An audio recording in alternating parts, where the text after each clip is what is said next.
तुम अंदर से ना बोले तुम समझ नहीं आ रहा है क्या देगा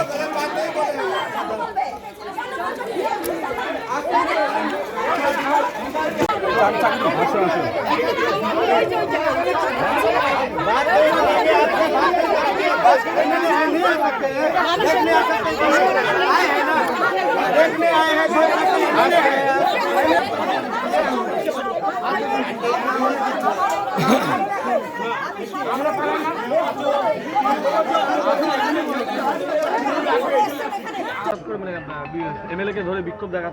एमएलए के पीछे हम लोग बहुत समय दिए, हम लोग के वजह से ही आज वो एमएलए बनी है।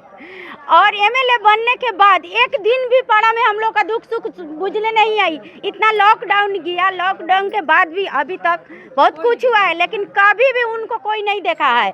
हम लोग को जब से मुन्ना भैया आज एथी हुए हैं, काउंसिलर हुए हैं, उसके बाद से हम लोग को लगातार मुन्ना भैया संपर्क में आते हैं। हम लोग जो भी समस्या लेके जाते हैं उसको मुन्ना भैया देखते हैं, उसको सुनते हैं, उसका हल करने का पूरा कोशिश करते हैं, ताकि हम लोग का पाड़ा में आज कोई भी मुन्ना भैया से दुखी नहीं है।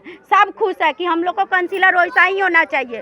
और मुन्ना भैया यहाँ पे आके बोल के भी गए हैं जो हम सबको जितना यहाँ पे एथी हुआ हम सबका भरपाई करने का कोशिश करेंगे।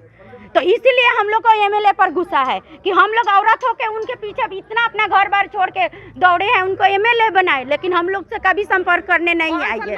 5 साल में एक दिन भी नहीं देखा, हम लोग को पहचानी नहीं है।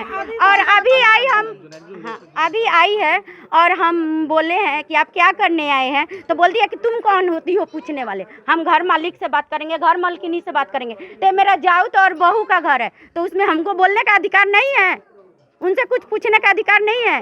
तो हम बोले ठीक है, आप आए हैं तो आप क्या कर सकते हैं, क्या कीजिएगा। तो हमको जो करना है वो वोट के बाद करेंगे, अभी हम कुछ नहीं करेंगे। रीना सिंह। আমাদের মন্ডল প্রেসিডেন্ট থেকে শুরু করে সকলে এসেছে। আজকে গতকালকে আপনাদের দলেরই সাংসদ বিক্ষোভের মুখে পড়েন, আজকে আপনি কি বলবেন বিষয়টা? শুনুন, টিএমসি এখানে জানেন 40 নম্বর ওয়ার্ডে যারা কোনো কাজও করে না, আজকে রাস্তাঘাটগুলো এটা ওয়ার্ড বলে বলতে লজ্জা লাগে যে এটা 40 নম্বর ওয়ার্ড, যেটা গ্রামের থেকেও অবস্থা খারাপ। তো সেখানকার কাউন্সিলর এখানে বাড়ি পুড়ে গেছে, কালকে আমার এমপি এসেছিলেন, তাকে অপমান করা হয়েছে। সে তার সত্ত্বেও তিনি সরকারিভাবে যতটুকু সাহায্য করা যায় সেই সমস্ত সাহায্যের ব্যাপারে এখানে ব্যবস্থা করছেন। এখানে আমরা এসেছি যতটুকু যেভাবে সরকারিভাবে ব্যবস্থা করা যায়, যেহেতু কোড অফ কন্ডাক্ট লাগু হয়ে গেছে, আমরা ডাইরেক্টলি কিছু করতে পারবো না। সরকারিভাবে যতটুকু করা যায় ততটুকু করার জন্য এগিয়ে এসেছি। এখানে দল নেই, আমাদের কাছে দল নেই, আমি জনপ্রতিনিধি। আমরা মানুষজন নিয়ে এসেছি, দেখ ভাই কী করা যায়, এখানে কতটুকু করা যায়, শরীর দিয়ে হোক, এ দিয়ে হোক, যতটুকু করা যায় ততটুকু গরিব মানুষের জন্য আমরা করে যাই। এখানে আসার সঙ্গে সঙ্গে ওই টিএমসির এক ফচকে নেতা, চশমা পড়ার ছেলেটার নাম ঠাম জানি না, বলে বেরিয়ে যান। ওই তুমি কে হে? আমি তো জনপ্রতিনিধি, মানুষের কাছে তো আমি যাবই, তুমি কে? আর 40 নম্বর ওয়ার্ড পুনর্বাসন নিয়ে সরকারের মাধ্যম ছাড়া তো আমরা নিজেরা দিতে পারবো না দাদা। ডিএম ছাড়া এখানে কিচ্ছু হবে না। আমাদের এমপি সাহেব ডিএমকে রীতিমতো রিকোয়েস্ট করেছেন, আমি বিডিও সাহেবকেও আবার রিকোয়েস্ট করব যে পরবর্তীতে ডিএম এবং বিডিওকে রিকোয়েস্ট করবো যে এখানে যতটুকু করা যায় হেল্প করার জন্য। আপনাকে কি মনে হচ্ছে পলিটিক্যালি হ্যারাস করার জন্য? হ্যাঁ, এটা অবশ্যই।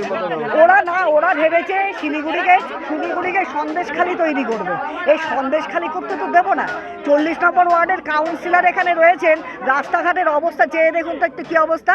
না পানীয় জল, মানুষের বাড়িতে জল ঢুকে যায়, এখানে কোনো রাস্তাঘাট কোনো কিছু নেই, কোনো উন্নয়ন নেই, খালি বড় বড় লেকচার। আর বিজেপি ঢুকলে বিজেপিকে বার করে দাও। বিজেপি ঢুকেছে মানুষের কাছে, ঢুকেছে জনপ্রতিনিধি, ঢুকেছে ঝান্ডা নিয়ে, কেউ ঢোকেনি এখানে। মানুষ ঢুকেছে সাধারণ মানুষের উপকারের জন্য। টিএমসি করলেই হলো নাকি? চিরকাল কাটমানি করে এসছো, এখানেও কি সেই কাটমানির ব্যবস্থা দিয়ে এখানে এসছো? এখানে বলছে এখানে ঢুকলে 2 লাখ টাকা দিতে হবে। সম্ভব নাকি? একটা এমএলএ 2 লাখ টাকা দেবে? কি টিএমসি টাকা খেতে খেতে না এত বড় লম্বা জীব হয়ে গেছে, ওরা সেই জীবটাকে না সামলাতে পারছে না।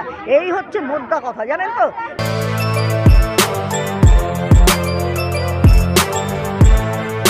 এখন অনেক বড় শ্রী লেদার্স হাওড়া ময়দান। আপনি কি জটিল কিছু সমস্যায় ভুগছেন, সমাধান পেতে চান? যোগাযোগ করুন প্রখ্যাত জ্যোতিষ ও তান্ত্রিক মনসারাম ভট্টাচার্যের কন্যা মনসা কন্যার সাথে। প্রখ্যাত জ্যোতিষ ও তান্ত্রিক মনসা কন্যা হাওড়া জানবাড়ি ও হাতিবাগানের নিজস্ব মন্দিরেও বসেন।